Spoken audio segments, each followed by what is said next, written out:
A sanctuary where bonds are formed, where hearts find comfort. A journey that goes beyond what is, touching every facet of life. It's more than a gathering.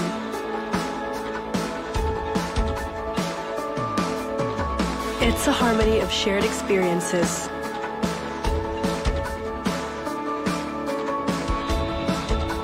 A foundation of hope,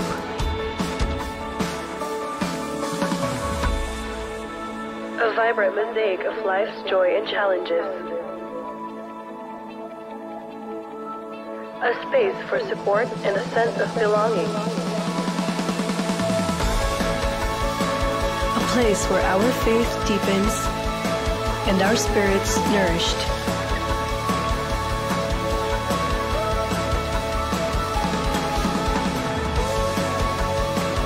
Let's journey together. Let's start now.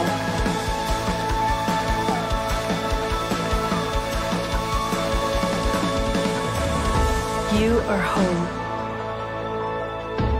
You are welcome. You are loved.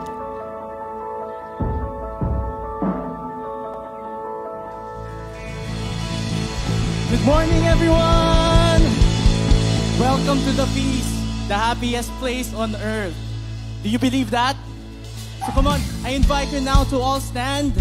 And I just want to make sure na gising yung katabi mo. Okay lang ba? Can I ask you a favor? Harap ka sa katabi mo, hawakan mo siya sa magkabilang braso at sabihin mo, yugugin mo siya, sabihin mo, good morning! Alright! Today, in our midst, the presence of our Lord is our midst. Amen? Do you believe in that? And it's more than enough reason for us to worship today. So I invite everyone to come into worship as encounter our Lord God. Come on, put your hands up!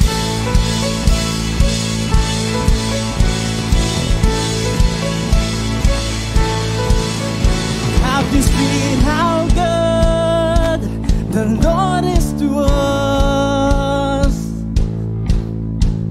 To bring the world from nothing to a beautiful collage.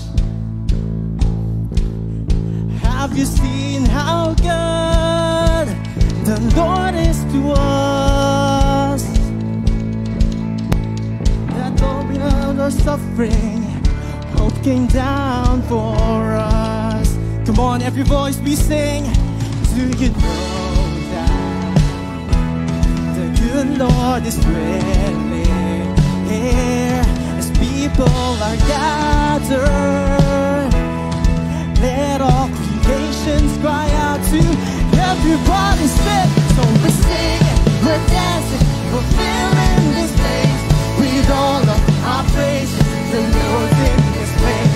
We're singing, we're dancing, we're filling this place with all of our praises. The Lord's in this place. Let's sing of His goodness. The Lord's in this place.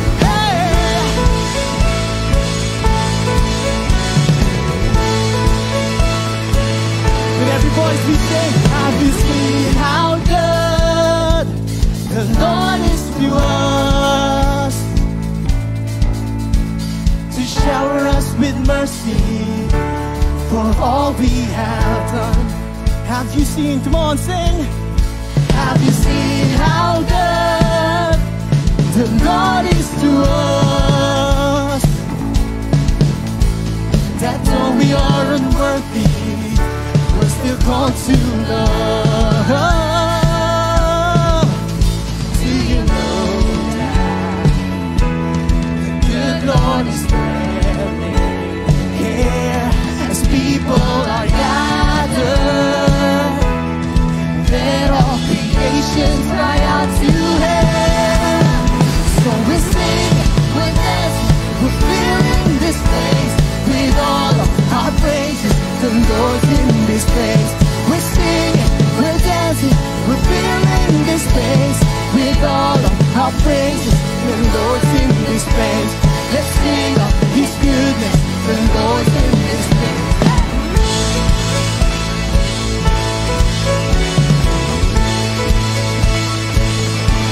on, we sing. Have you seen how good?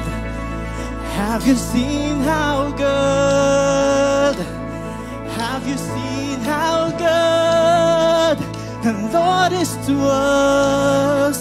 Come on, you respond as I sing. Have you seen how good? Have you seen how good? Have you seen how good? Have you seen how good? Have you seen how good the Lord is to us? Oh, you sound beautiful. Come on, let's sing again. Have you seen how good? Have you seen how good? Have you seen how good the Lord is to us? Have you seen how good? Have you seen how good? Have you seen how good the Lord is to us? You know that the good Lord is dwelling here as people are gathered. Let all creations cry out to Him. 1, 2, 3. So we sing, we dance, we fill in this place with all of our praises. The Lord's in this place. Let's sing, we dance, we fill in this place with all of our praises. The Lord's in this place. Let's sing of His goodness. The Lord's in this place. Hey!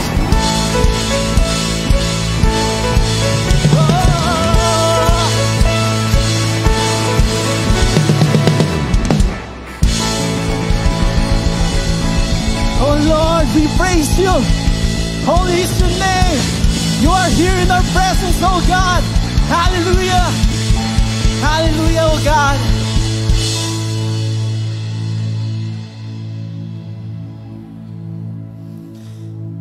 Today, as we worship our God, let us contemplate that our God being a great provider. Lord, even though at times that we feel that we are left out because our dreams, our desires is beyond our reach. At times that when we look at the other people and they're already far from the race of this world,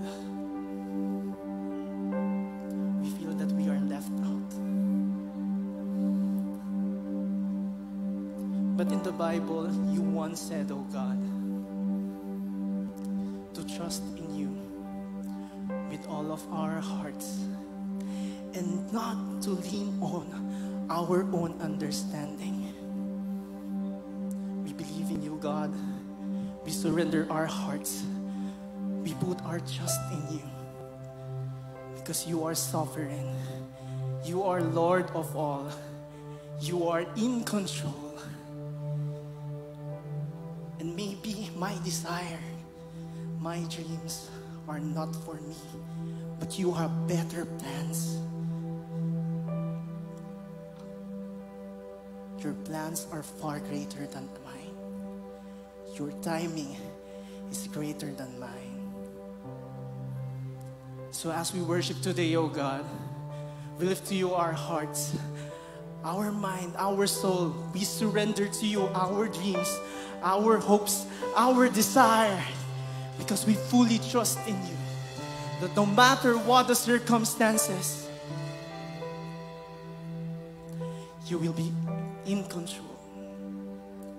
We hold into your promise, for your promises are true.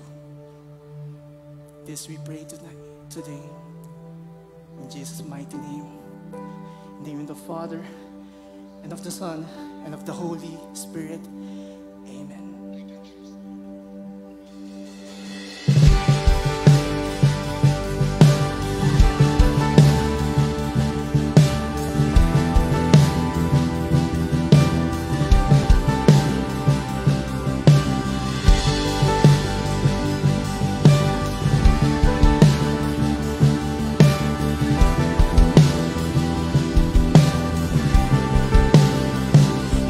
the coming and the going of every season. You know what you're doing in the heavens, in the waters. You're in the details. You see every movement. Your ways are better. You hold things together. I trust you. Come on, we sing. I'm laying down my plans. I'm lifting up my hands. For you're the God who breaks through. That's just what you do.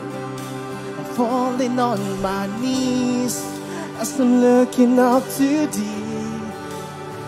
I can trust you. It's nothing you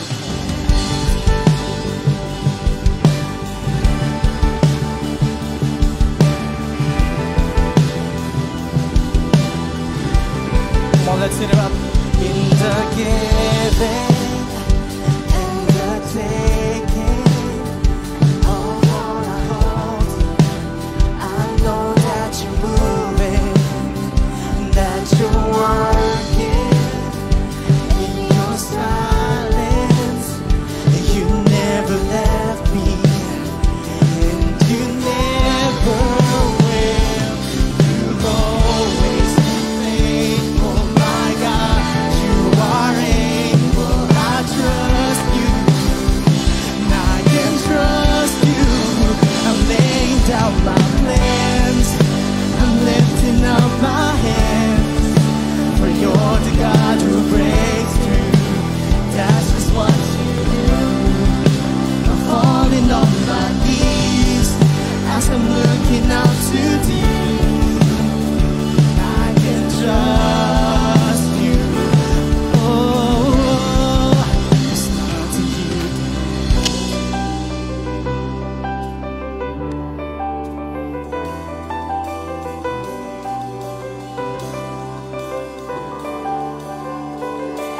I trust in the ones who sustains every life, who cares for the hidden and small.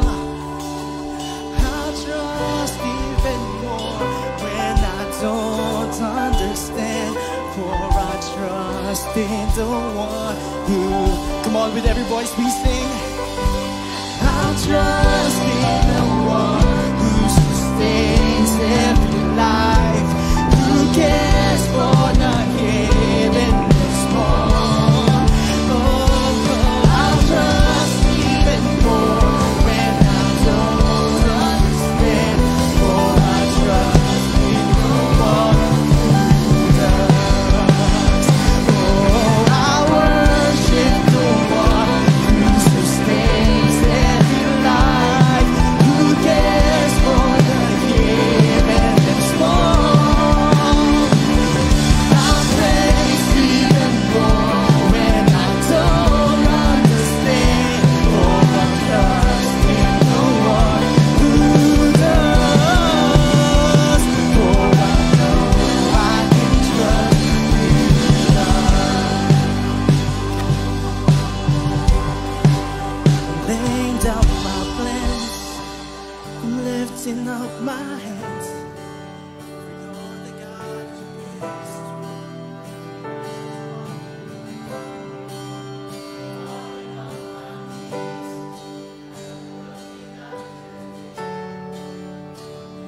I can trust you. There's nothing you can't do.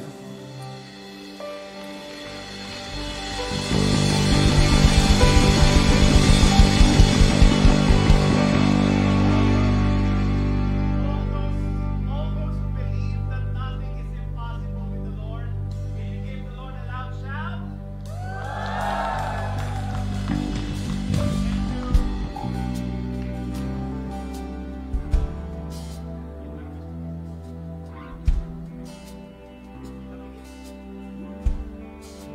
Tapikin mo nga yung katabi mo, sabihin mo sa kanya, there's nothing God can't do. Amen. Amen. Amen. Do you believe in that? If you have come here at the feast because you have a deep need from the Lord, or you may have your daily needs, let me tell you this, you came to the right place kasi nandito ang Diyos at ang Diyos hindi ka bibiguin. Amen? That's the reason why we come here every Sunday. We come here every Sunday to thank God and to pray for the week ahead because we know that we need the Lord not just every Sunday, we need the Lord daily. Amen? Ayan. If you believe in that and if you are ready to receive more from the Lord, can I invite you to please pray our favorite prayer here at the feast. Together, let's pray in the name of the Father and of the Son and of the Holy Spirit. Amen. Lift your hands and pray this with me all together. Today, I receive all of God's love for me. Today, I open myself to the unbounded, limitless, overflowing abundance of God's universe. Today, I open myself to God's blessings, healing, and miracles. Today, I open myself to God's Word so that I become more like Jesus every day. Today, I proclaim that I'm God's beloved, I'm God's servant, I'm God's powerful champion, and because I am blessing the world. In Jesus' name, amen. Let's order God's Word. Thy Word is a lamp unto my feet and a light unto my path. Brothers and sisters, we continue, our series, Feels. Sabi niyo ulit, Feels. Why emotions matter. Who among you here, you have been with us for the past 4 weeks? Ayan. Are you learning so far? Grabe, no? Talaga itong series natin, kinakalkal yung puso natin. We're talking about difficult emotions. Tapos na tayo sa shame, tapos na tayo sa fear, tapos na tayo sa anger, tapos na tayo sa sadness last week. And today we are going to talk about another strong negative feeling which is called jealousy. Sabi nyo nga, jealousy. Silos. Selos. Ayan. Or, pag nag-progress, magiging envy. Pag-uusapan natin yan. But our big message today is this. I want you to read this with me. All together, 1, 2, 3, go. And trust your desires to God. Taas ang kamay. Sino sa inyo dito nakaramdam na ng selos, ng inggit dati? Ayan. Before, ayan. May palakpak pa. Diba? Yung mga mister, kinakalabit yung mga misis. Ayan. What is jealousy? Jealousy is that uncomfortable feeling of seeing someone have something you want but don't have.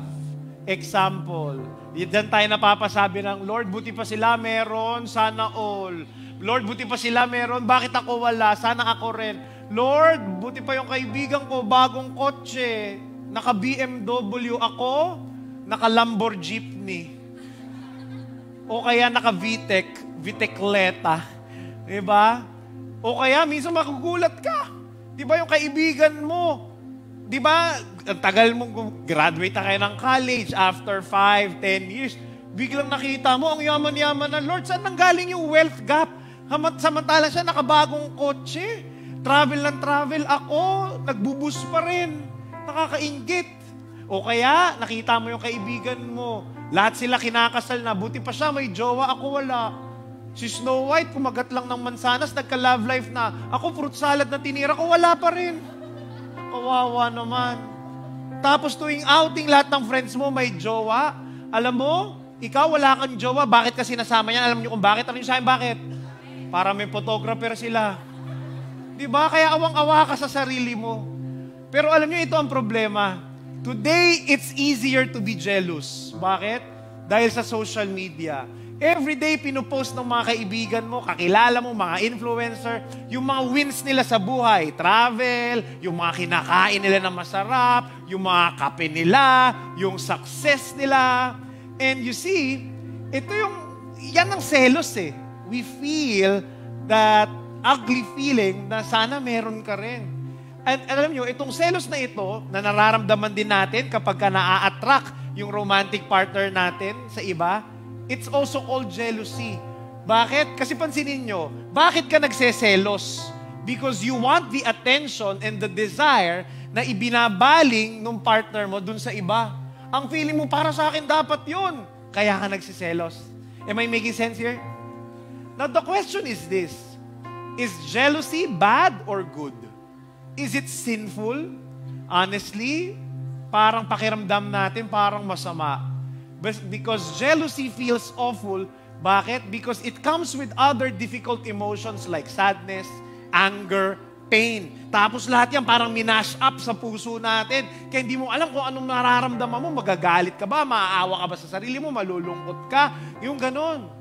But we already learned in this series na that there are no bad emotions, only bad ways of managing them. Yan ang paulit-ulit natin sinasabi. Walang masamang emosyon, walang masamang feeling. Nagkakatalo lang kung paano natin minamanage. Now, the question is this, is jealousy different from envy? Ayan. Magkaiba po yan. Mas intense yung envy. Let me explain. When the feeling of jealousy includes feelings of hostility towards the person who has what you want, that's no longer jealousy. That's envy. At sisirain ka niyan. Yan ang kasama na sa 7 capital sins. Ano ang jealousy at envy? Bigyan ko kayo example Yung jealousy is this, sana meron ako nung meron siya. Envy, ito na, masama na. Bakit? Ano na sinasabi mo? Kung wala ako, dapat wala rin sana siya. O kaya sana mawalan siya. Example, jealousy, sana all may jowa. Envy, sus! Maghihiwalay din kayo. Naiintindihan yung sinasabi ko? O kaya, sana, jealousy, ito sana all pinupost ng jowa sa Facebook. Envy, magpo-post siya ng couples who post about themselves on social media are generally unhappy. Ayan, di ba? Jealousy, sana all naka-iPhone. Envy, sus, hindi naman fully paid. Jealousy, sana all may kotse. Envy, sus, mahahatak din ng bangko yan. May hostility, may gigil, di ba? At yan actually ang nangyari kay Cain and Abel. Basahin natin itong storya na ito. Our word comes from Genesis 4, 1-5. Sabi dito, now Adam had sexual relations with his wife Eve, and she became pregnant. When she gave birth to Cain, she said, with the Lord's help, I have produced a man. Later, she gave birth to his brother and named him Abel. When they grew up, Abel became a shepherd while Cain cultivated the ground. So, isang shepherd, isang farmer. So, here's what happened. When it was time for the harvest, Cain presented some of his crops as a gift to the Lord. Abel also brought a gift, the best portions of the firstborn lambs from his flock. The Lord accepted Abel and his gift, but he did not accept Cain and his gift. This made Cain very angry and he looked dejected. Nakita niyo, si Adam and Eve nagkaroon ng anak, si Cain at si Abel. Si Cain, si Abel naging shepherd, si Cain naging farmer. At nagpunta sila kay Lord, nag-offer ng sacrifice. Nag-tithe sila kay Lord. Ito ang problema. God favored Abel over Cain. The text says there that the Lord accepted Abel and his gift, but He did not accept Cain and his gift. Pero hindi sinabi doon, bakit hindi tinanggap? Di ba? Pero we can guess. Anong hula natin? Sabi doon kasi, si Abel, he offered the best portion. Sabi nyo nga, best portions. Pero, pagdating kay Cain, wala siyang kinoment. Hindi sinabi kong best, hindi sinabi kong pangit. So, probably, hindi tayo sure. Hindi inoffer ni Cain yung best niya. Pwede, we're not sure. But you see, that's not the point of the story. In the story, the author is not focused on the reason for Cain's rejection. The author is focused on Cain's response to the rejection, which is envy, which is anger. At alam natin ano nangyari sa dulo.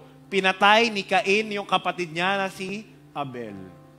Question, should there be a better response? Malamang, absolutely. Pero pwede sanang ginawa ni Cain ganito. Number 1, sana he should have celebrated his brother's abundance. Number 2, sana nagpaturo sana siya kay Abel, kung paano ibigay yung best para tanggapin yung offering niya. And number 3, Cain could have just trusted that his blessing was coming. Pwede sana sinabi ni Cain na wow, I'm so happy for you, Abel. Buti ka pa, tinanggap ni Lord yung iyong offering. I need to learn from you. Turuan mo naman ako, what can I do next time so that my offering can be accepted next time? Pero anong ginawa ni Cain? He responded with rage and killed his brother. And this is how envy works.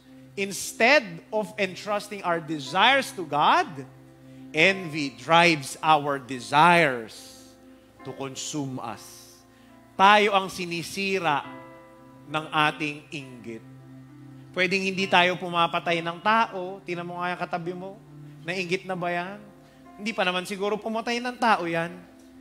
Pero ang problema ito, napupuno ng galit, ng hatred yung puso natin. Ang tanong ito, what do we do when we feel jealous? Simple lang. This is my invitation to you. I want you to entrust your desires to the Lord. Amen? Are you ready to entrust your desires to God? Can I invite you into prayer? Close your eyes, bow down your heads. Put your hands over your chest. Repeat this prayer after me together. Jesus, you know my heart. You know what I need. Even before I ask. You know my deepest desires, including the ones that I have not realized yet. When I feel jealous of what I don't have, give me the patience to trust that you are preparing what's best for me. This I pray. In Jesus' name, amen. Thy word is a lamp unto my feet and a light unto my path. Give the Lord a big hand. Praise His name. Thank you, Jesus. Hallelujah. As you sit down, please tell the person beside you and trust your desires to God. If you are watching online, type it in the comment section and trust your desires to God. And I'd like to greet all those who are watching via our Facebook and our YouTube channel. Thank you for tuning in. We hope that you can join us here next Sunday or the Sundays after that so you can get to experience the full feast experience.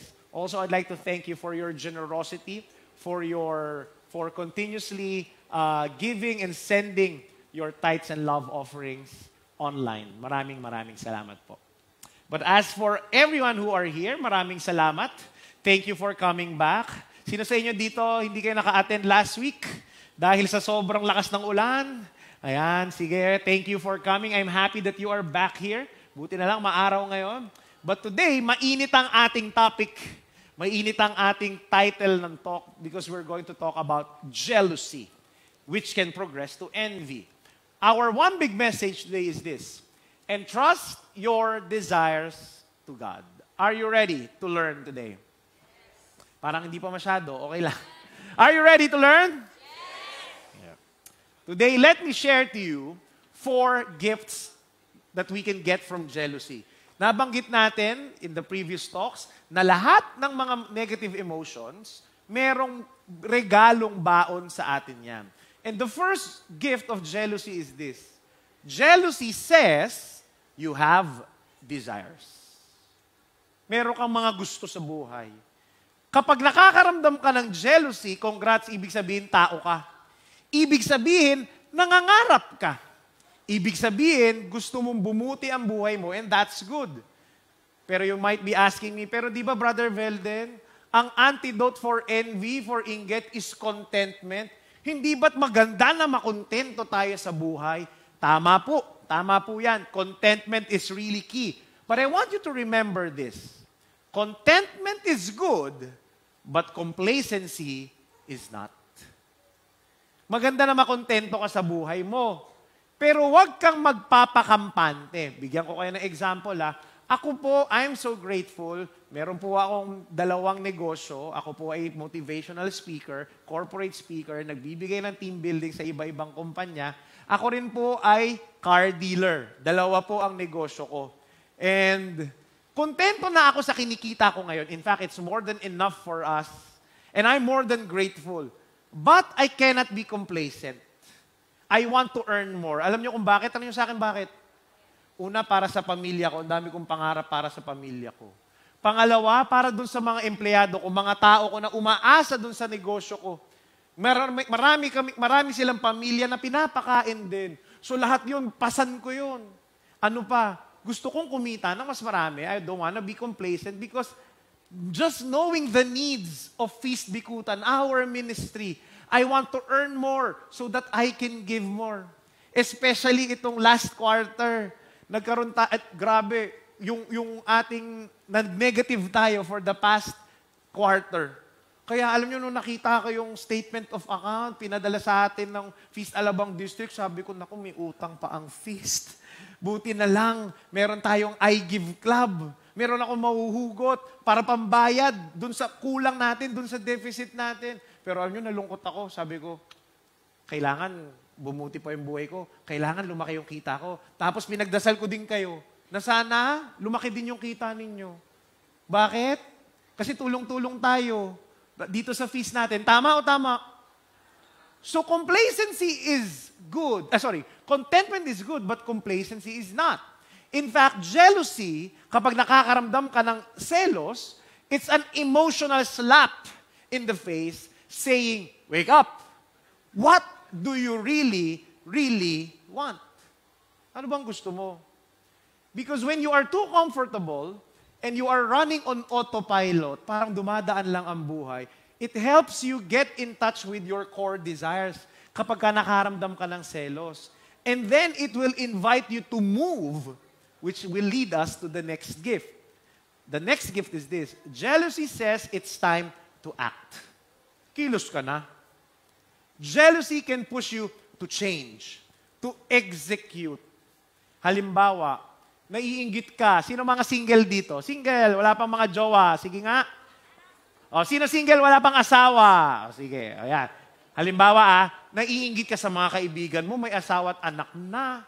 Tapos ikaw, single ka pa rin. Instead of becoming bitter, kapag ka nakaramdam ka ng ganitong inggit, selos, it makes you think, maybe, I should meet new people. Hindi pwedeng trabaho, bahay, trabaho, bahay, trabaho, bahay lang. Kasi ang chance mo lang na magkaroon ng jowa ay kapag ka nagpa-deliver ka kay Kuya Lala Move. O kaya Lazada, Shopee, yun na lang makikita mong ibang lalaki sa buhay mo. So, napupuwersa ka. O nga, makipag-date nga ako. Why don't I surround myself with new friends and more friends? And then you realize, kailangan kong kumilos. Hindi pwedeng puro trabaho, makipag-date ka rin. Tapikin mo ang katabi mong sigay, sabihin mo sa kanya, huwag puro trabaho. Makipag-date ka rin. O another example, naiinggit ka naman sa kaibigan mong mayaman at maganda ang career. Simple lang, kilos ka. Huwag puro date, magtrabaho ka rin. Hanap ka ng side hustle, sideline, ng ibang pwedeng pagkakitaan. Di ba? Kapag ka nakakaramdam ka ng inggit, ng selos, ay nako, it should lead you to move. Ako po, honestly, hindi po ako nababother ng flex culture, ng people posting their wins on social media. Yung iba kasi pag nakakita ng ibang tao, grabe itong kaibigan ko, post pa ng post, yabang naman yan. Sa totoo lang, ako kapag nakakita akong kaibigan ko, may bagong kotse, may bagong bahay, travel lang travel, tapos ang saya-saya nilang pamilya, hindi po ako naiinggit. Nakakaramdam ako ng sana all, pero alam mo, it does not bother me. Why? Because when I see people winning in life on IG, yes, I sometimes feel jealous about it, but I use it as my fuel to inspire me to be better. Pag nakikita ko yung kaibigan ko, nag-travel, sabi ko, ganda ng pinuntahan nila. Trabaho pa ako para makaipon ako, para yung pamilya ko madala ko naman sa ganong lugar. Nakita ko yung kaibigan ko, ang saya-saya na ng pamilya. Gagawin ko din yan sa akin. Naiintindihan nyo? Bakit? It should push you to be better, to move. Third gift of jealousy is this. Jealousy says, you have dark desires too. Tingnan mo nga yung katabi mo. Maitim ba yan? Ay, hindi pala. Meron bang dark desire yan? Alam niyo po, ito po ang totoo. Ang desire po natin mga tao, it's always a mixed bag. Magkahalong magaganda, magkakahalong dark desires. We desire good things that will bless us and bless other people. And sometimes we desire bad things that will destroy us. Totoo po yan. Example, meron ako isang kaibigan, wife. Sabi niya sa akin, Brother Velio, naiingit ako dun sa asawa ng best friend ko. Ingit daw siya doon. Kasi brother, ang bait-bait nung asawa ng best friend ko. Lahat ng pinapangarap ko sa isang lalaki, lahat ng gusto ko sanang maging yung asawa ko, nandun na sa asawa ng best friend ko. And you know what, Brother Velden? Their marriage seems to be perfect. Kaya tuloy, brother, kapag nakikita ko yung asawa ko, para tuloy gusto ko nang hiwalayan yung asawa ko. At ito, nakakalungkot. Dahil naiinggit siya dun sa asawa ng best friend niya, she begins fantasizing about her office mate na similar sa attributes at characteristic ng asawa ng best friend niya. So alam niyo anong sabi ko sa kanya? Tanong niya sa akin, ano? Sabi ko sa kanya, huwag mo ikumpara. Huwag kang mainggit dun sa asawa ng best friend mo. Unfair naman yun. Talagang perfect yun. Talagang mabait yung asawa niya. Unfair naman yun. Huwag mo ikumpara yung marriage mo sa kanya, sa best friend mo. Kasi mas mabait siyang asawa kaysa sa iyo eh. De, biro lang po yun. Binibiro ko lang siya. Sabi ko sa kanya, ito, tingnan mo yan, desire mo. Maganda yan. Nagsuselos ka. And dalawa ang desire mo, nakikita ko eh. Unang desire niya, she wants to have a better marriage. And that's good. Ang desire number 2 niya, dito, medyo twisted. She wants to have a better husband. Gusto niyang palitan yung husband niya. So alam mo ano sabi ko sa kanya? Alam mo, you don't have to change your husband in order for you to have a better marriage. Instead of asking, how can you replace your husband? Why don't you ask, how can I love my husband better? How can I support him more? Because yun lang yung control mo eh. And tandaan nyo ito, love begets love. Pag minahal mo yung asawa mo ng mas maayos, mas malaki yung tsansa na yung asawa mo mamahalin ka din kung paano ka deserving mahalin. Am I making sense here? Imbis na naiinggit ka. Kaya what's my point, my dear friends? Jealousy spotlights all our good and dark desires, all these desires, and invites us to discern if they are healthy or unhealthy. Kaya kailangan dalhin mo yung jealousy mo to the Lord in prayer. Para tanongin mo si Lord, Lord, ano ba ito mga desires na to? Healthy ba to o hindi? Tama ba to o hindi? Para alam mo kung anong gagawin mo. Amen? Fourth gift of jealousy is this. Jealousy says, you are made for more. Tapikin mo nga katabi mo, sabihin mo sa kanya, you're made for more. What do I mean with this? More important than pursuing good things on earth, jealousy can remind us that we are created to pursue God. Na siya talaga ang ending ng lahat. Kaya napansin ninyo, that's why even after we get what we want, we still remain empty. Walang katapusan yung pangarap mo, yung desires mo. Tama ba? Meron kang pangarap, naabot mo, after mo maabot yung pangarap mo, may bago kang pangarap. Tama o tama? Bakit?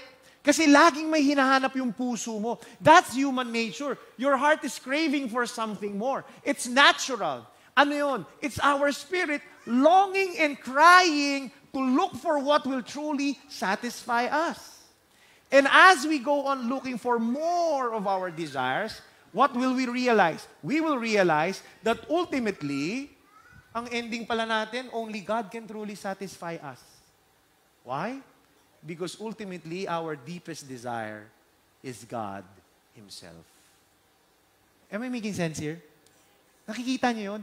Kaya ngayon, jealousy. Himayin niyo ng maigi. Dalhin niyo sa prayer. At alam niyo, ang prayer ko, ang ending ng jealousy, babalik kayo na ano, Lord, ikaw palang tunay kong kailangan.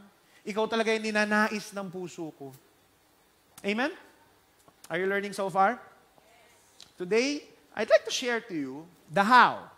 The 7 steps to do when we feel jealous. Step 1 is this. You need to name your jealousy. Name your jealousy.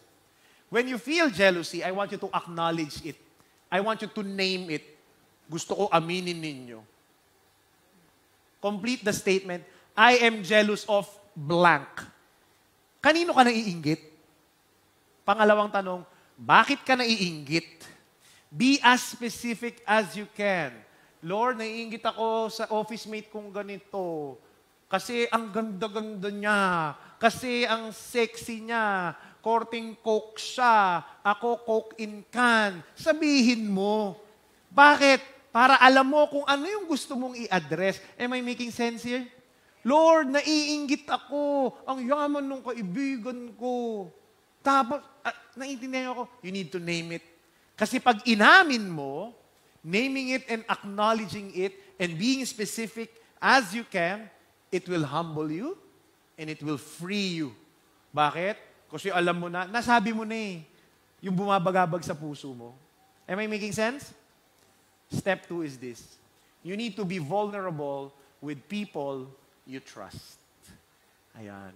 I-share mo sa kaibigan mo, sa close friend mo, sa safe people mo. Share your feelings with them. Bakit?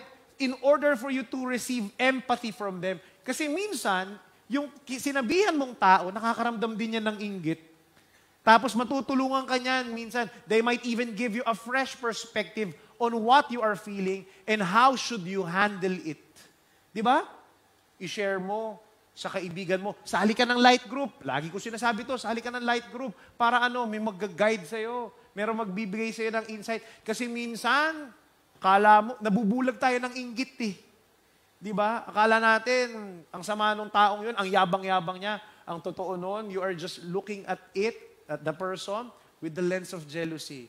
At kailangan paalalahanan tayo ng mga kaibigan natin, ba't kanya ka ba magsalita? Okay lang yan. Darating din yung blessing na para sa iyo. Am I making sense? That's step number 2. Step number 3 is this, and this is very important. When you feel jealousy, after naming it, after sharing it with a friend, I want you to thank God for what you have. Gratitude. Warning. Bakit? Because if you get stuck in jealousy, you have this tendency to feel bad about yourself permanently. Di ba? Buti pa siya, ganyan, ako, ganito, kawawa naman ako. Nakabi na lang ako ganito, kawawa naman ako. Pero gusto ko buksan yung mga mata mo. Kasi meron pa rin blessing sa paligid mo. Naalala ko tuloy ito, there was this one time. Alam niyo, nung bagong kasal kami ng misis ko, wala kaming matirhan.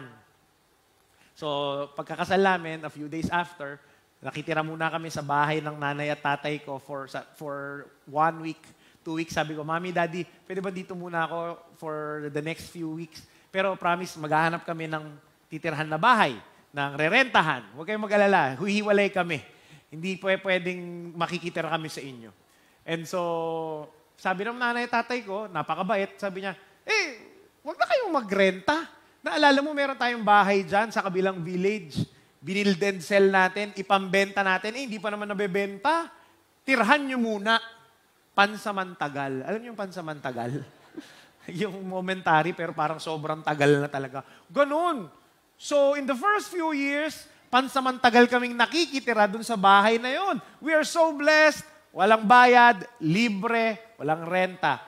And that's a beautiful house. It's a 87 square meter house, 3 stories, 3 bedrooms, meron pang maid's room, meron pang 3 toilet and baths, at meron pang powder room, 1 car garage. Nasa main road ng village.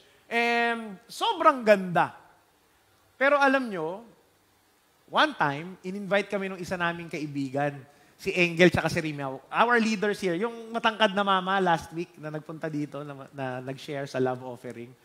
Si Engel tsaka si Rima. Bagong-bago yung bahay nila, nakabili sila, naka-loan sila ng bahay. Tapos dito sa may better living, ang ganda sa loob ng isang magandang village, tahimik.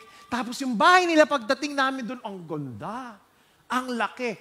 300 square meters versus sa 87 square meters namin. Pagdating namin doon, nakita ko 2-car garage. Sabi ko, naku, yan yung pangarap ko, 2-car garage. Kaya hindi ako makabili ng isa pang kotse kasi isa lang yung garahe ko. Tapos yung misis ko naman tuwan-tuwa kasi nakita yung bahay nila. Merong garden na malaki, may lawn, may damuhan. Pwede maglaro yung mga bata. And you see, nandun sila sa isang exclusive village na sa mas matahimik na lugar versus dun sa amin na nasa main road ng village. May mga dumadaan ng mga tricycle, may dumadaan ng mga jeep, at mayroong mga dumadaan na e-bike. Delo ko lang, wala naman tunog yung e-bike eh. Di ba? Pero yung mga motor na may malalaking tambucho, ang ingay. Ingay talaga. So ito na, tuwa kami para sa mga kaibigan namin ha. Pero alam nyo, nung pauwi na kami ng bahay, pinaparada ko na yung kotse namin sa bahay namin na may 1-car garage. Parang nalulungkot ako ng konti. Nakaramdam ako ng inggit eh. Tapos pagbukas namin ng pinto, binuksan namin yung pintong ganyan. Pagpasok namin ng bahay, nagkatinginan kami ng misis ko, ganyan. Tapos tinignan namin yung bahay namin. Katinginan kami, sabi namin, ang liit. Sabi ko sa kanya, buti pa sila, no? Ang ganda ng bahay nila, no? 2-car garage. Sabi naman ng misis ko, oo nga, buti pa sila mayroong garden. Ganun yung gusto ko sa bahay natin. Kailan kaya tayo magkakaroon ng ganon? At alam nyo, nag-share kami. Talagang sinare namin yung nararamdaman namin. At ito nakakalungkot. Natulog kami ng may lungkot sa puso. Bakit? Kasi parang feeling namin, ang pangit ng bahay namin, parang kawawa kami. Pero alam nyo, you know what happened? The following morning, the Lord spoke to me during my prayer time. Akit ako dun sa aming terrace na balcony. Tingnan mo, may balcony pa kami ha. Di ba? Dun ako sa taas. Dun ako nagpe-prayer time. Kaharap yung sky. And during my prayer time, alam nyo, God made me realize how blessed I am with our house. Because that, na-realize ko, sabi sa akin ni Lord, itong bahay na to, 3-story, 3-bedroom, may maid's room pa. Wala ka pang anak ngayon eh. Nung time na yun, wala pa kaming anak. Wala ka pang anak. Sobrang laki nito para sa inyong dalawa. Yung 1-car garage, meron ka na. This is too big for you. Sabi ko, oo nga no, Lord. Yung nirereklamo mo, kalimutan mo na, ang ganda-ganda ng pwesto ng bahay mo. Nasa main road ng village, malapit sa convenience store, malapit sa palengke, malapit sa basketball court, malapit sa car wash, malapit sa barbero, malapit sa sakayan ng tricycle, malapit sa sakayan ng jeep. Very accessible. Ang ganda, di ba? At higit sa lahat, Belden, nakalimutan mo, libre to. Wala kang bayad. Rereklamo ka pa ba? Alam nyo, during my prayer time, naimasmasan ako. Sabi ko, Lord, sorry ha. Nainggit ako.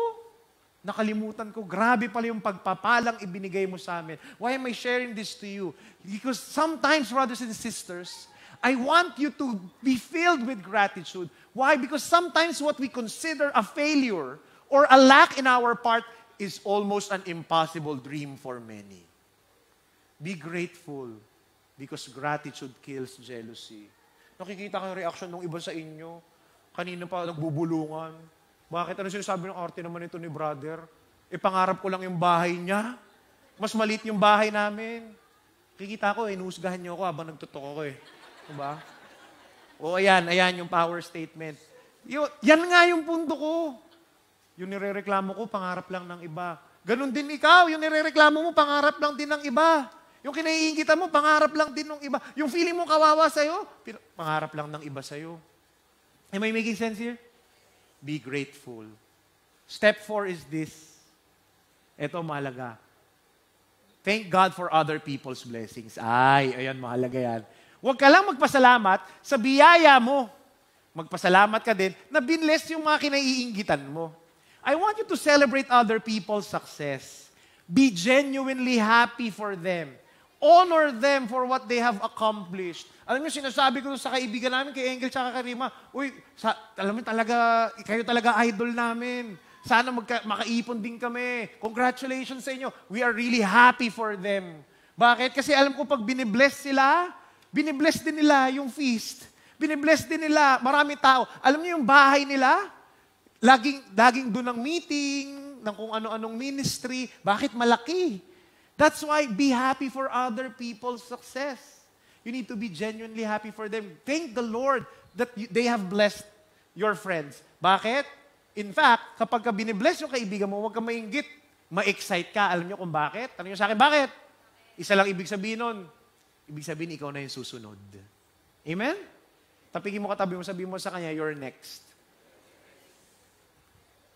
Kapag kasi you celebrate other people's success and you thank God for other people's success, when you celebrate with them, you know what happens?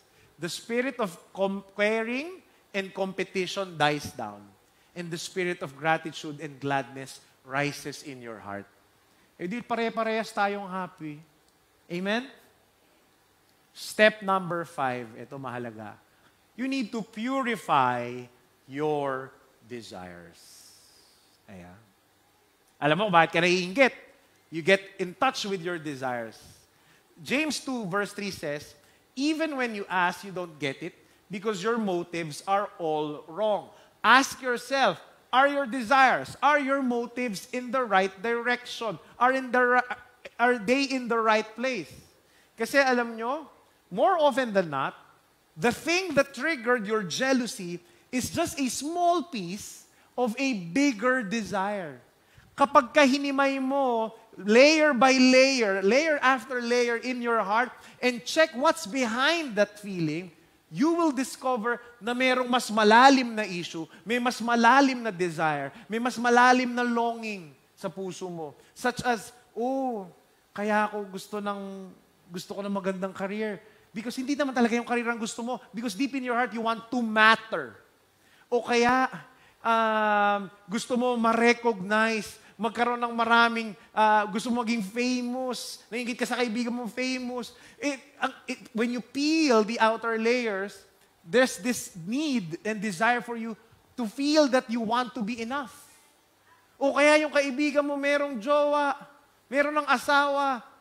Actually, hindi mo naman pala talaga gusto magkaroon ng asawa. Gusto mo talaga pala maging single for life. But there was this deep need that you want to be loved. Or you want peace. Or you want to belong. Am I making sense here? You need to purify your desires. I want you to bring these desires to God. These deeper desires to God. Ask the Lord to purify them.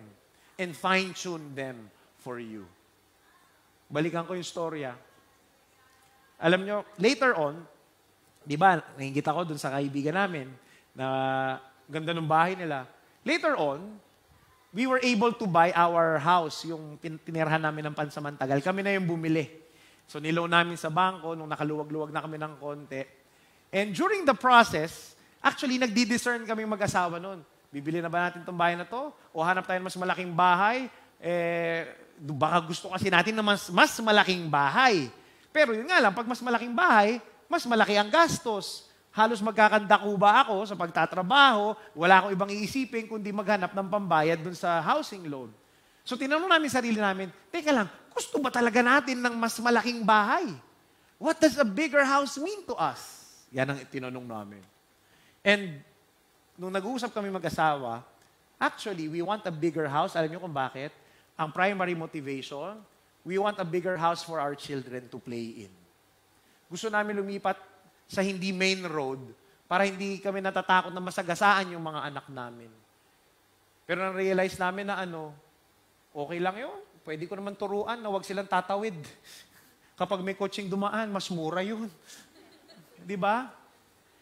But kidding aside, na-realize namin what's most important is family. Family is so important to us. And here's what we realized. In a few years' time, mag-aasawa din naman yung mga anak namin. And we will not need a huge house anymore. Bakit ko alam? Kasi yung nanay at tatay ko, mas malaki yung bahay na pinanggalingan namin. 5 kami magkakapatid eh. Ngayon, pagtanda nila, wala na kami magkakapatid doon. Ang laki-laki ng bahay nila sa kanila. Hirap na hirap ngayon sila linisin. Di ba? So, kung darating yung panahon, babalik din ako sa maliit, bakit pa ako bibili ng malaki? Naintindihan niyo ako?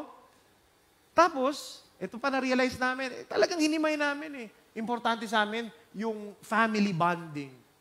I love the size of our house right now kasi nagkakadaupang palad kami palagi. Kasi hindi naman ganun kalaki. So, pag nasa kabilang kwarto siya, dinig na dinig mo siya. Kapag gusto niya manood ng TV, dahil isa lang yung TV namin, so lahat kami nasa sala, nagkakakwentuhan. There's greater chance for more connection. So what we realize is this, hindi naman pala talaga namin gusto ng bahay na mas malaki. Am I making sense here? Kaya mahalaga na yung jealousy natin, dinadala natin kay Lord para ma-purify. Mapag-alaman ninyo, gusto nyo nga ba talaga yan? O baka merong mas gusto ang Diyos para sa inyo. Plus, eto pa, makakapunta na kayo sa step 6. You can pursue your God-given desires. Dahil na-peel mo na yung outer layers, magpa-pursue mo na kung ano talaga yung gusto mo, yung gustong-gusto mo. Remember this, God created us with godly desires, including the ability to pursue them. Yan po ang regalo ng Diyos sa atin. Ngayon po, we can afford a bigger home, pero since klaro na sa amin na na hindi namin kailangan ng malaking bahay, and that family means everything to us, instead na magkandakuba ako sa pagtatrabaho para magbayad ng mas malaking bahay, mas malaking loan, I'd use that savings, lahat ng masasave ko, para saan? Pang bakasyon namin, for more trips, para mas makakain kami sa labas more often, for more meaningful activities with them. Am I making sense here? Bakit? Kasi alam mo na yung talagang gusto ng puso mo. And then you can pursue what God really wants for your life. Am I making sense here? Ask yourself this question. What are your godly desires? Ano ba talaga yung gustong-gusto ng puso mo? Pursue them by pouring your life into your own calling. Saan ka nga ba tinatawag ng Diyos? Anong tawag sa'yo ng Diyos na gawin mo sa buhay mo? And then, when you do that, when you pursue what God wants for you, you decrease space for jealousy. Bakit? Look at me. Tingnan niyo ako. Because kapag pinupursue mo yung gusto ng Diyos para sa iyo, imbis na yung energy, yung attention mo, nauubos sa kakasana all. Sa buhay ng ibang tao, you use your energy to focus on your own race, not someone else's finish line. Di ba? Yung energy mo, attention mo, oras mo, magagamit mo kung saang bagay ang pinagagawa sa iyo ng Panginoon. And when you do what you do, then you will build a great life. Tandaan niyo ito. The grass is not greener on the other side. The grass is always greener where you water it. Kaya kapag hindi ka naiinggit, meron kang panahon na diligan kung ano yung tawag sa iyo ng Panginoon. Amen? Step 7 is this. You can form long-term habits. Yan po ang last part. Pansinin nyo, di ba ilang talk na ito? This is always the goal. Bakit? Kasi hindi ka lang naman isang beses makaka-experience ng jealousy. Jealousy will come and go. Today, you'll be jealous of one thing. Tomorrow, you'll be jealous of another thing. But the habit of responding correctly and properly to jealousy will bless you. Amen? Tapingin mo katabi mo, sabihin mo sa kanya, entrust your desires to God. Can I invite you to stand up? Nangungusap ba si Lord sa inyo? Before we go into worship, can I go a little bit deeper? Okay lang? Laliman natin ng konti, Laliman natin ng konti. Sino sa inyo nakaramdam ng selos, envy? Yan. Sige, thank you for your honesty. I want you to think about the times that you have been jealous. And I want you to dig into your jealousy deeper. Because many times, you'll find a subtle accusation that God owes you something.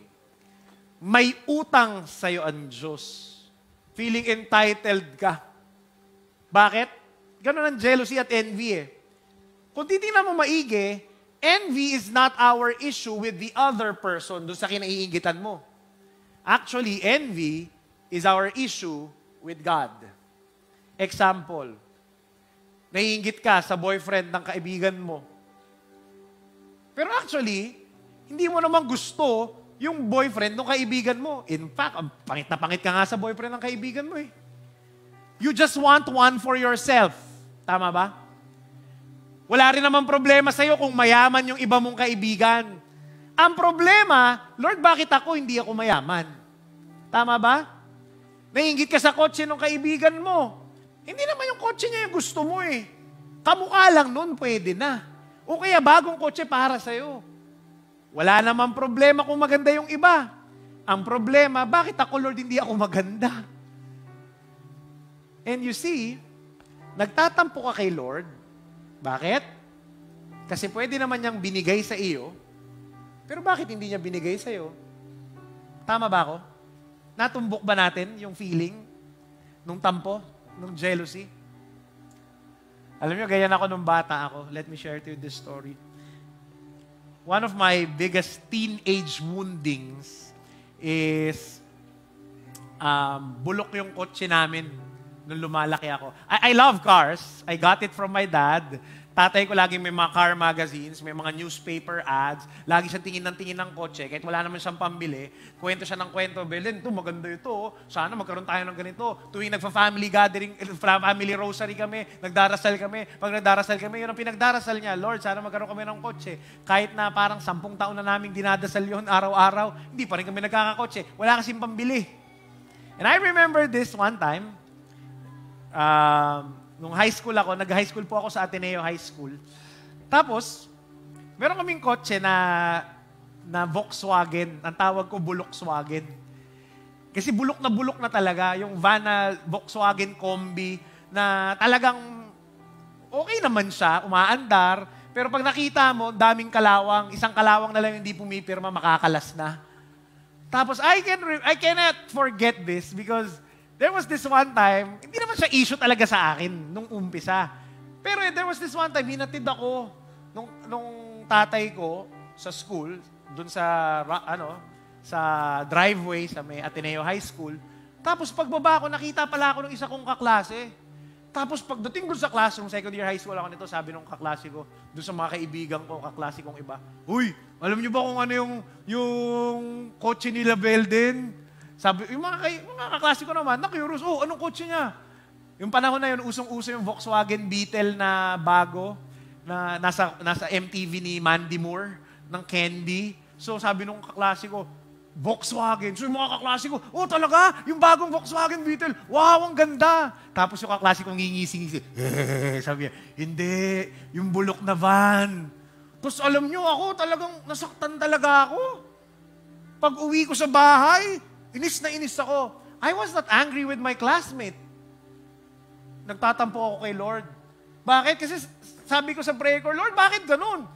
Yung kaklase ko, gaganda ng kotse nila. Bakit? Wala naman akong pakialam kung maganda yung kotse nila. Pero bakit yung sa amin bulok kasi? Isang kalawang na lang, di pumipirma. Lord, tagal na namin nagdarasal ng bagong kotse. Never pa kami naka-experience ng bagong kotse. May tampo ako kay Lord. And so, I was praying that, alam nyo, ang Diyos ang buti. Bago ako gumraduate ng high school, right 1 week before our graduation day, alam nyo, biniyayaan kami ni Lord ng first brand new car namin, ng pamilya namin.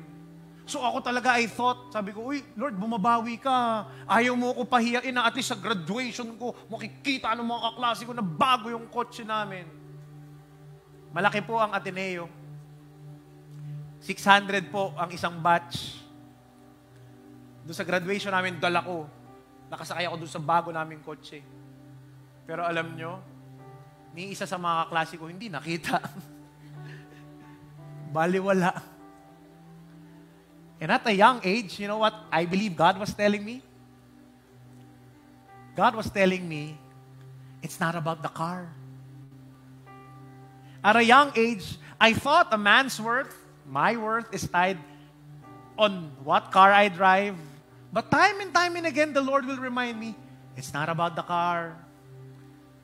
Noong naliligaw na ako, kay Moriel, sa pangasawa ko, wala pa akong kotse noon. Nung isang beses, sinundo ko siya, naka-jeep. Sobrang kuripot ko pa. Nakasakay ako doon sa jeep, tinetext ko siya, darating na yung jeep ha. Pag dumating na yung jeep, tatawagin kita. Sumakay ka dito sa jeep. Pagdating ng jeep, sabi, psst, halika na, sakay ka na dito. Para hindi na ako magbabayad ng 7 pesos ulit. Awa naman ng Diyos, minahal naman ako nung girlfriend ko na yun, kahit wala akong kotse. Pero, nung nagtrabaho ko sa family business namin, binigyan ako ng tatay ko, nakaluwag-luwag na to, ang tatay ko nito. Binigyan niya ako, meron nagbayad sa kanya ng BMW na kliyente sa kanyang project. Sabi niya, Belden, ito ang company car mo. Yan ang i-issue ko sa'yo. Yabang ni Brother Belden, a BMW. Pero alam mo, I realized, it's not about the car. Later on, I was able to afford new cars. But later on, I had to sell it because I needed cash. And made me realize it's not about the car. For so many years, I'm tying my worth on the car I drive. Pero alam niyo, ito nakakatawa sa Diyos. Tanong niyo sa akin, ano? God has a funny way of healing me and teaching me a lesson. Ano bang trabaho ko ngayon? Anong negosyo ko? Car dealer. Kung sabot-saring mga kotse ang nahahawakan ko ngayon. Halos araw-araw, iba-ibang kotse ang kaharap ko. I drove all sorts of cars. May mga magaganda, may mga mahal, may mga high-end. Pero alam nyo, after a while, kahit gaano kaganda yung kotse, after 1 month, 2 months, sawa ka na. Because it's not about the car. God made me realize it's just a car. That's why when I was doing this talk, na-realize ko ito. It was as if God was telling me, it's just a car. Dami mong arte nung high school ka, Belden. Kotse lang yan. But you know what? Here's what I realized. I got something better. Why? Because all throughout these years na naiinggit ako, what I failed to realize is that I have Jesus in my life who is constantly gracious in blessing me with everything that I need. Ang drama ko noon, bulok kotse namin. Ngayon, car dealer. Di ba? And then, you will realize your unmet expectations pales in comparison to how gracious God has been to you. And today, brothers and sisters, ano man yung kinaiinggitan mo, itong gusto kong sabihin sa inyo, lahat ng kinatatampo mo kay Lord, bilangin mo lahat ng biyayang ibinigay niya sa'yo. Maraming mga biyaya na ibinigay sa'yo si Lord na hindi mo hiningi. Kusa niyang ibinigay sa iyo kasi alam niyang kailangan mo. That's why I want you to look at the cross. Kung feeling mo merong utang sa iyo ang Diyos, I want you to look at the cross right now. Can you honestly say, Lord, you owe me. Lord, may utang ka sa akin. Can you honestly say that? I bet no. Ano pa bang hindi ibinigay ng Diyos sa iyo? He gave everything to you. In fact, He gave His life to you. At ito po ang totoo, God does not owe you anything. You owe everything to God. Tayo ang may utang sa Diyos. Kasi lahat ng meron tayo ay pahiram lang niya. Today, I want you to entrust your desires to God. And as you peel the outer layers of your desires, you will realize it's not about the car. It's not about the house. It's not about finding your one true love. It's not about our desires. It's not about the fulfillment of our dreams. It's all about Jesus. Because our hearts are really longing for only Him. Because our deepest desire is God Himself. That's the God who we worship. Let's come into prayer.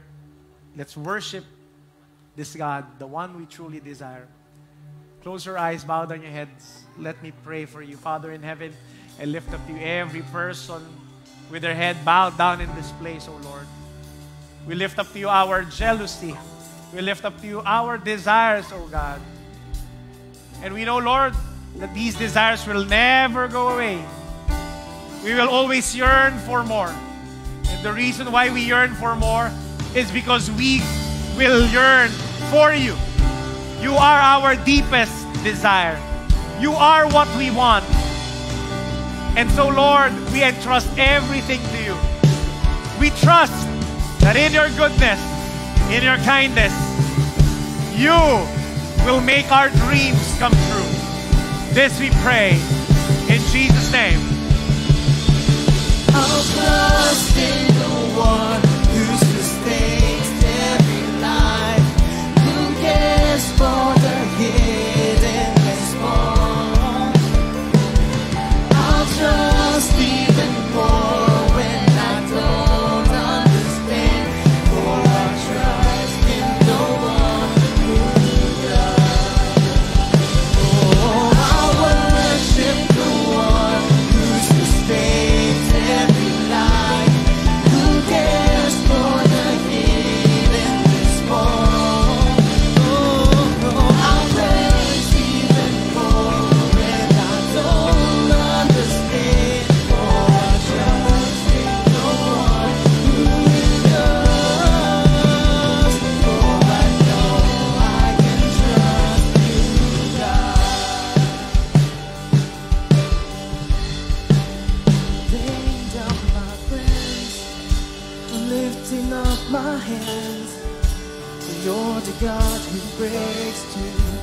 That's just what you do. Falling on my knees as I'm looking up to thee. I can trust you, oh Lord. Laid out my plans, I'm lifting up my hands. You're the God who breaks it. That's just what you do. I'm falling on my knees as I'm looking up to thee. I can trust you.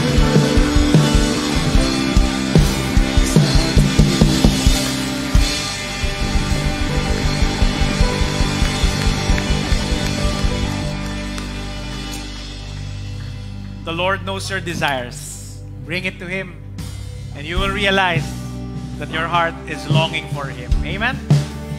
Yakapin mo nga yung katabi mo, sabihin mo sa Kanya, God is your real desire.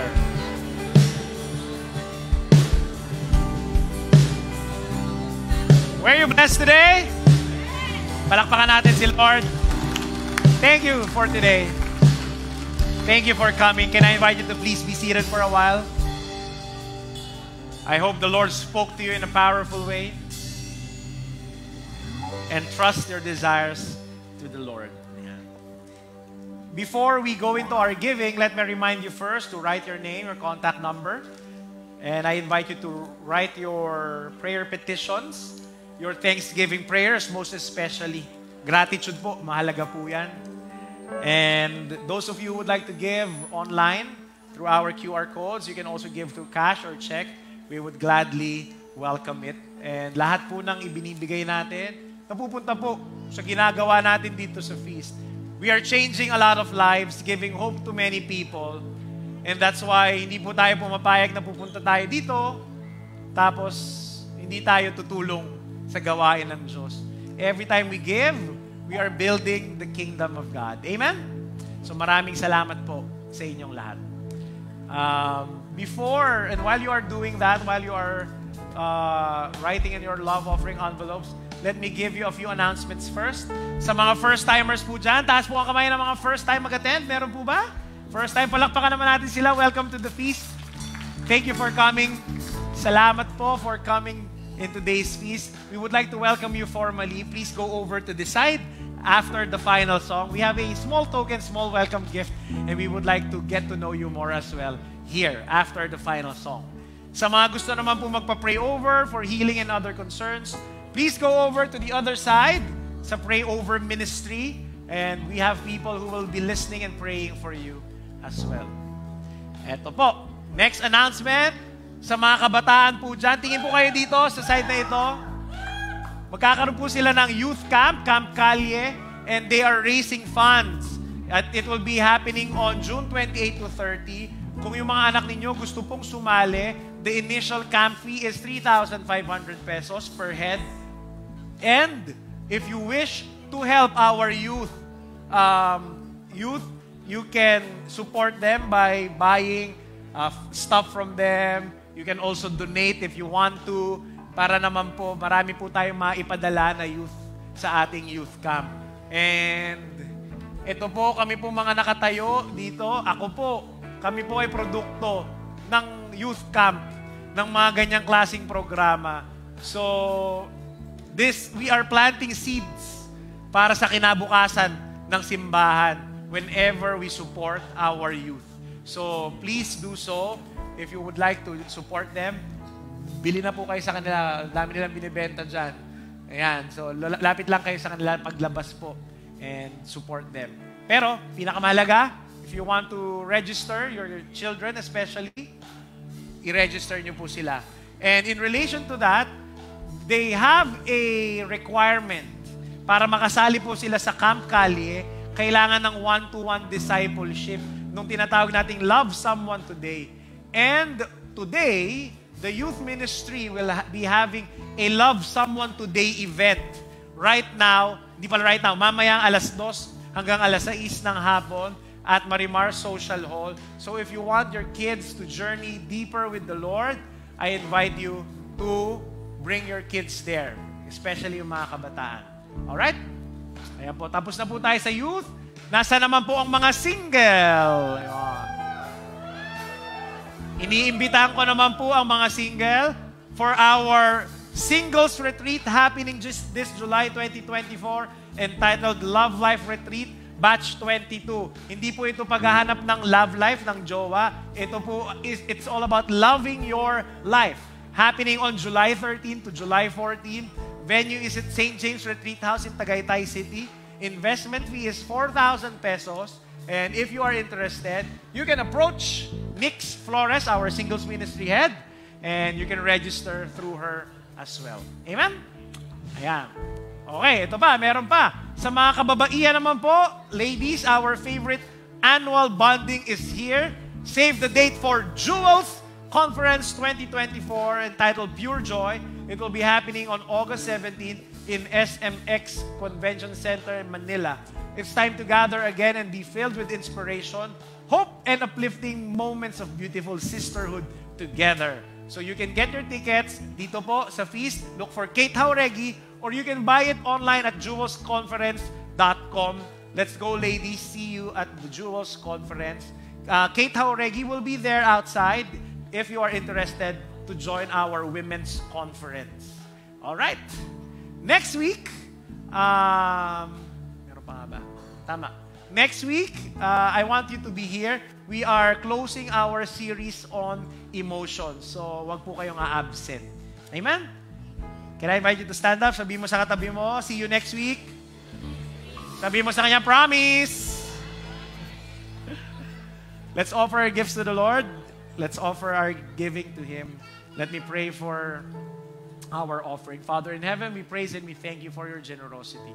Salamat po for providing for our needs. Truly, O God, minsan naiingit kami sa iba, pero we fail to realize that we are blessed beyond compare. And so here we are, Lord, because we are blessed, we are giving this back to you because we want to say thank you to you.